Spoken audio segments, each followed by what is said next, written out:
In today's Python tutorial, we're gonna talk about list comprehension. In Python, the first thing that you want to have is actually an iteratable. For example, here I have defined a tuple with 5 numbers, and list comprehension is actually an alternative to map or filter operation. Essentially, what you want to do is use a for loop and return a specific value. While you do that, you also create a list. So each item in the nums tuple is gonna be manipulated. It is actually going to be squared in this example, and the square for each value of nums is gonna be inserted into a list. If we run this code, the result will be 1, 4, which is the square of 2, 9, which is the square of 3, etc, etc. And we can do a lot of other stuff like using also if statements inside the list comprehension.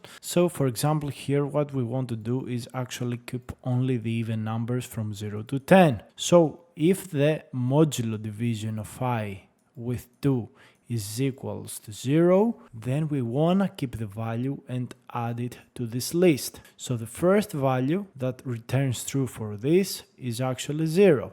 Then we have 2, 4, 6, and 8. And the original iteratable is the range 0.10. Here we also see additionally how you can use an if statement with list comprehension. Finally, just to show you conceptually the differences between the map and the list comprehension, you can check out the map statement of using actually a function that squares a number and returns it. So if we used map, we would have the square here and the iteratable as the second argument, and we also want to pass it into a list so that iteration actually happens, so the code of map actually runs. So we could do it also with list comprehension in this way. So for each I in nums, return the square root and add it to a list. So visually, the list comprehension is a lot more simpler and more Pythonic than using maps.